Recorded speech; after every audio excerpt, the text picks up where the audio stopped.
Shut up and sit down.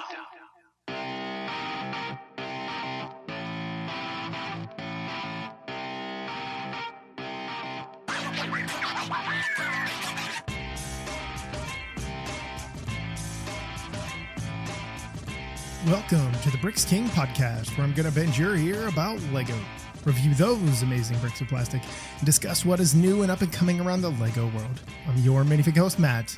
Let's build on it. Welcome in, everybody. How are you doing today? A few days before Thanksgiving here in the United States. I'm excited, although I've been off, so it's been nice. Just relax before all the chaos begins before the next holiday and Christmas. Oh my goodness. Anyway, we are here, Lego Masters chatting. We are talking about episode number 8, which aired a few days ago, 4 days ago, 3 days ago. I don't even know where we are in the week. Anyway, this episode was kind of interesting. This is more my jam. I'm more excited in the episodes where you have an opportunity to really appreciate weird builds. I know that sounds kind of weird in its own right. Anyway, so their challenge this week was the 2K Drive builds. So if you don't know what 2K Drive is, it's Lego's most recent video game where you're racing, you have all these different vehicles, and there's a whole big thing to it. It's a really fun game. If you've not played it, I encourage you to check it out, especially as it comes toward the holiday, Christmas and stuff like that. I'm sure you can find a deal on it somewhere and be able to potentially give it to your loved one, kid, family, whoever, and check it out. Anyway, with that said, what they did is they were having to create the top of an RC car. They used an actual RC base and they were building on top of that. So initially they were given, there's 5 teams left, remember. So they were given 2 choices. You had to pick a vehicle and you had to pick some kind of boat, something that looked like a boat. And these were vehicles that are in the actual game right now, currently. And then what they're going to do is they are going to smash the 2 together, the 2 that you choose, and then you are taking those pieces and creating a brand new vehicle that potentially could be in the video game moving forward. The winning team will get it in the video game. The other thing about this, they didn't have to use all the pieces. They just, whatever they wanted to use out of it, they could. And there was no brick pit pieces able to be used. Brick pit was closed. So immediately you're starting to think, okay, this is going to turn into potentially a problem. So let's dive into it. Sam and Nina, they actually got to choose first. They chose a donut car and a crocodile, which was, okay, cool. You're getting some green in there. The donut is kind of weird looking. Anyway, smash these 2 things together. Their vehicle that they chose to make was called the Green Machine. It was twofold here. Green is in plants and green is in solar. So this thing looked like a pickup truck that had crazy amounts of flowers and green foliage on it. That's obviously where all the plates and stuff like that for the crocodile were used. They even had solar panels that were in the bed of the truck that were just elevated. Originally, I couldn't tell what it was because it was on Technic axles, and I'm not sure how it was flexing in there, but it was really cool in the way that was done. But overall, their build it looked like a pickup truck, yes, but it looked, it was almost kind of boxy to a certain degree, not in a bad way, but it looked like a Humvee, not the H, whatever it is that they have now, but it looked like a more of a sleeker version of a Humvee, a military vehicle. So I thought that was kind of unique. Amy loved the croc tooth that they used as the door handle to be able to get in, but she wanted to see like more of the pink flower type thing going on where the solar panels were. Like if you had pink flowers as the solar panels, she wanted to see basically what she said is more whimsical. And I get it. This is a vehicle that is potentially going into the game, and I completely understand that, and I agree with her. So Lewis and Alex actually had to pick last. They were just basically left with the last 2 vehicles. One was a red race car, and one was a sub sandwich, like a submarine sandwich. I hate being called a submarine sandwich. It just sounds weird. Anyway, so what they did, smashed them together, obviously. They called their vehicle the Croquetta Mover. I did not know what croquetta even was. I did not even know what a croquette was. And I had to Google it. And I was like, oh, croquette is French. Obviously, I knew it was French. But I didn't know it was like a little roll, basically, a little tiny little deal. But the croquetta, I looked up, and it's a Spanish thing. And I guess it has ham inside of it. as well. So that was interesting. I learned something new, but I was like, okay, cool. So their vehicle was very tubular in shape, not like tubular, man. Like a tube, essentially. One of the other things that I could not break away inside of my head as soon as I saw this, it looked like a hot dog bun with ketchup. Like you just took two buns and smashed them together, and you had ketchup spewing out the sides, out the front. It was kind of weird, but I get that. But it was kind of bland. There wasn't a whole lot of color to it. Now they were only left with, so much. Obviously you had some red, but the thing is, because it was a vehicle, a red race car, you're only having certain amounts of plates and stuff like that.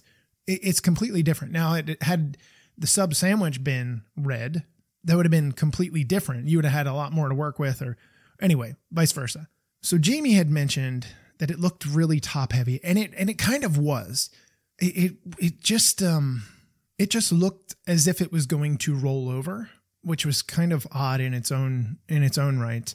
But he did mention that it was a slight concern of his, and he felt the sandwich vibes, or Amy did, excuse me. Amy was kind of like, it still looks like a sub sandwich. I cannot break away from that, and I agree 100%.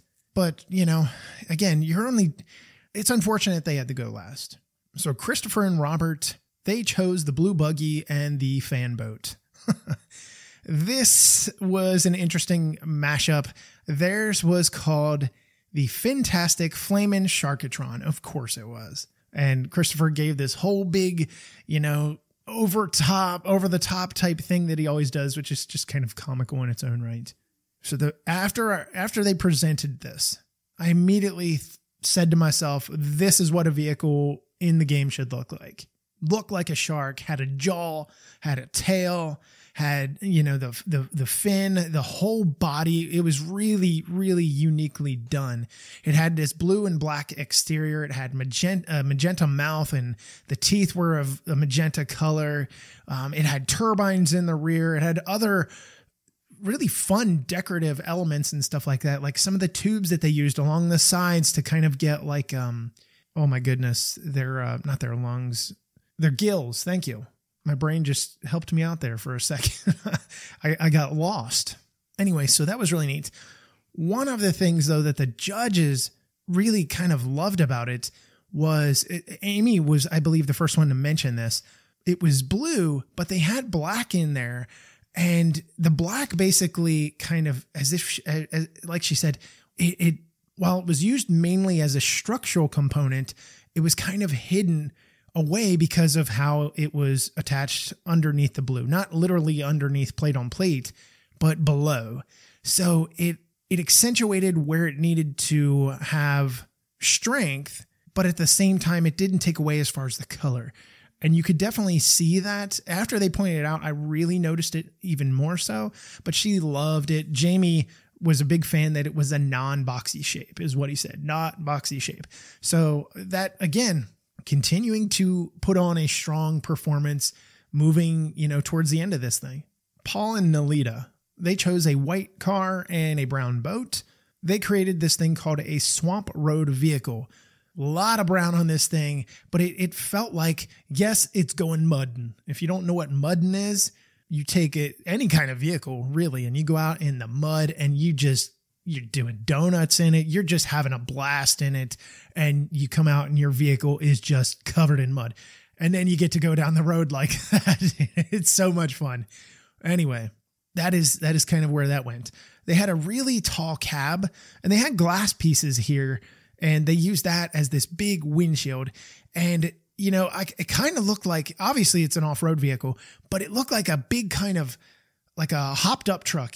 Anybody that lives in Texas or, in the South, especially, you've got these big lifted trucks and they have big old wheels. And then, some of them have a much larger cab and stuff. It was like a cross between a version of a Jeep and an off-road truck, like a big lifted truck, which is really kind of cool. They did have a frog on the top of this thing that was on a lily pad and was eating a dragonfly, so that was kind of neat as well. I honestly had some reservations that this thing was going to be too tall in the cab, that it would cause it to tip, And we'll talk about that here in a little bit. Amy loved that they used the green 1x1 plates with the tube side sticking out. That was kind of neat. I did appreciate that, but she wanted to see more green for the frog. So Emily and Kelly, they're the last ones that we're talking about. They had the banana, which was kind of cool for their vehicle, and the pontoon boat. Obviously, a pontoon boat going to give you a certain color. Bananas is going to give you a certain color. Not a whole lot of color choice there. They chose to go Stinger, the off-road vehicle. Haha, that's funny. Anyway, a lot of gray on this thing. Initially, when it was presented, I was kind of like, ooh, that's a big gray hot thing. Anyway, they had wings in the rear that were white. They were kind of cute.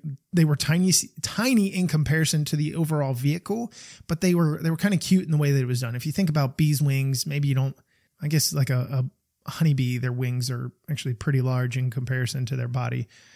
But anyway, I digress. It did have a stinger on the rear. I thought that was really fun. A nice little, you're getting that in there. Theirs as well looked like a mix of a box truck and a Humvee. So we've got that Humvee shape going on. You've got a lot of teams kind of going with that truck kind of idea, and it is an RC vehicle. So I get that. It was just kind of funny. I was like, this is like, had it been brown and yellow, it would have looked like a UPS delivery truck here in the United States. I don't know. I'm sure UPS is worldwide. Anyway, Jamie liked the parts use for what they had, because again, a lot of plates from that vehicle, and then you had so much yellow, or the boat, I should say, so much black from the vehicle, and then, all the yellow. Amy wanted to see more bumblebee striping. Now, I don't know if that was the fact that they only had so many yellow certain pieces to be able to do it or not. But again, that's stepping outside of the box and thinking in a different way. But I did want to mention, because I thought, like I said, Jamie liked the parts use. They had a lot of big plates from that pontoon boat, and I'm wondering how much components they actually had to be able to use. Some of the others, like Sam and Nina and, Christopher and Robert, they had a much more variance in parts use for their vehicles, just because the vehicles that they initially got had more pieces, it appeared. Anyway, so the judges were judging on a few different things. The team that had the best aesthetics, basically the best build that is going to be something that goes into the game, essentially, they would get an advantage of starting on pole position, which, if you don't know what pole position is, that means you start in the first position. So Christopher and Robert won the pole. Of course they did. Not a shock there. So the race, we move on to the race. The race is the next part of this. And there are a few elements to it. They're looking to see how your car performs, and also, is there going to be much of it left? Did you make it sturdy enough? So the race is 6 laps, and it's through this really cool course that they built, multiple different ways of getting around, but you got to do 6 laps. The first team to cross the finish line automatically goes into the top 2. So that's a huge thing. That's a huge incentive. It honestly didn't matter if your vehicle sucked, it's falling apart. If you can get it across first, it doesn't matter. So they started the race. Initially, I was like, it's as if these people have never driven an RC vehicle before.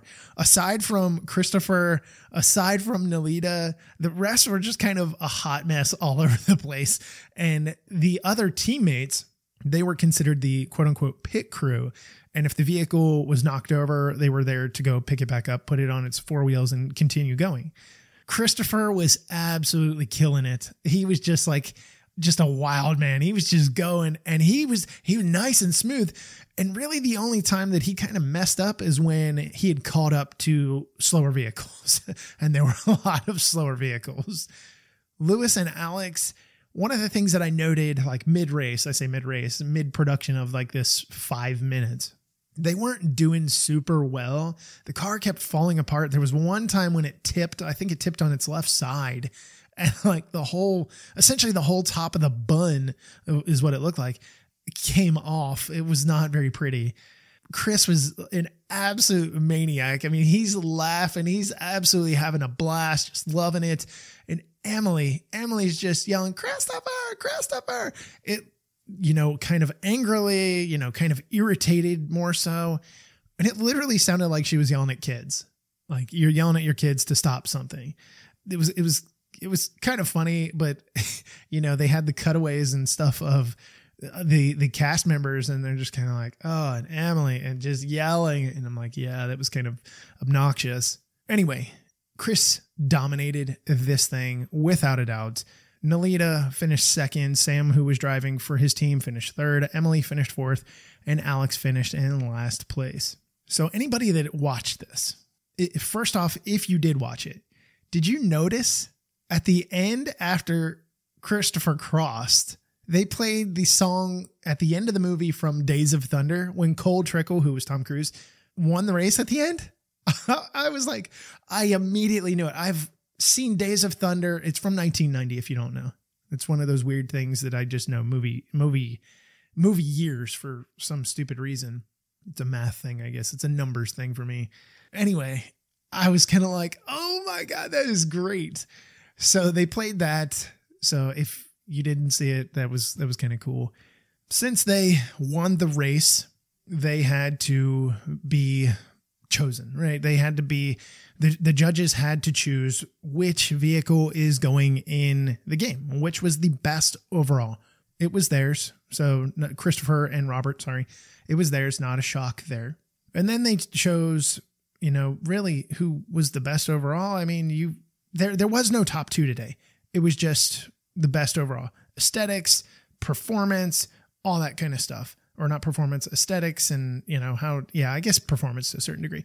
Anyway, Christopher and Robert were the winners today. Now we get to the bottom two. Lewis and Alex finished in the bottom two because their vehicle was dying, and they finished in last place. Emily and Kelly finished in fourth place, so they were in the bottom two as well. Now, that's not to say that whoever finished second and third couldn't have been in the bottom two. If their vehicle would have crossed the line and had like nothing left, then that changes everything. It wasn't just where your position was, fifth and fourth place, y'all are in the bottom two automatically. No, that's not how it was. They were looking, how well did your vehicle hold together and where did you finish? Emily was driving like a grandmother, as she had mentioned. She's that lady apparently doing 10 miles an hour below the speed limit in the left lane. If you know anything about that and you're somebody that has highways and freeways like we do here in Texas, that is going to get you pushed into the ditch. I can promise you that. If you're doing 70 in a 70 mile an hour zone and you are in the left lane, somebody's running up your tailpipe, and you can actually get a citation for that. I've seen it happen. I know people that have had that happen. Yeah, it's a thing. We take driving very seriously here in Texas, and it's 70 in most freeways, if not more. Anyway, moving along. You've got your teams here in the bottom two. The team that goes home, Lewis and Alex. Yikes. Did not see that one coming. You could have, 3 weeks ago, I would have not expected this whatsoever. Amy got very emotional. She didn't really break down crying, but she definitely started tearing up, and, her eyes got red, her face got red and stuff like that. So that, she definitely felt, because she loved them as builders. So yeah, unfortunately they are out of here. So let's talk about basement dwellers. Are y'all seeing a theme here? I have told you. I've told you for a number of weeks now. You finish in there once. Okay, not the end of the world. But usually what is happening, the second time you end up in there, you're done. You're gone. And, it just... So let's look at it real quick. Allison and Melanie, they finished in the bottom two a second time. They went home. Tim and Tim, same thing, went home. Aubrey and Ryan, same thing, went home. Jordan and Chris, same thing, went home. Lewis and Alex, 2 weeks in a row in the bottom two. This time they go home. Now, Emily and Kelly are the next team now. They have now finished in the bottom two twice. It's been a number of weeks since they have finished in the bottom. However, they are there. And if history continues to ring true, potentially they are going home next week. Now, you can't really glean anything from the preview into the next week. I should probably go back and take a peek just to see in the past, if that is a thing or not. But honestly, you just really never know. It's just kind of shooting from the hip. And then Sam and Nina are the other ones that are in the bottom two. They've only been there the one time. So who knows? Maybe they end up in the bottom two next week. Anyway, so I'm just saying Emily and Kelly could be on the hot seat next week. So power rankings this week are super, super duper simple. And if you compare them from last week, so last week we had Christopher and Robert in first, Paul and Nalita in second, Sam and Nina in third, Lewis and Alex in fourth, Emily and Kelly in fifth, and obviously Allison and Melanie went home. So this week, obviously the last place team, Lewis and Alex, they were in fifth position. They went home. Doesn't really matter moving forward. It just sucks because they have had this slide from grace, this fall from grace for weeks. And it's just not, it's not good. I thought they were going to be really, really there near the end. So fourth this week, we have Emily and Kelly. Obviously they switch roles this week. And, unfortunately they are, that 2 times in the basement. It's not a good thing. So Sam and Nina are third. That has not changed. They weren't better than Paul and Nalita, so there's no change there. Paul and Nalita are still in second, and Christopher and Robert are in first. Power rankings are super easy this week. Not really any kind of concern. So yeah. So moving on, the next episode, what they have is the roller coaster build. I can't wait to see some coasters. I'm a coaster enthusiast, and I love seeing coaster builds at shows. This ought to be really fun. Now, I'm sure there's going to be some kind of element there for judging, as far as it's got to do this, or there's got to be some kind of story to go along with it. So we'll see. So that'll wrap up this episode of Lego Masters. Hope you guys enjoyed it. Until we meet again, I'm your minifig host, Matt. Let's build on it.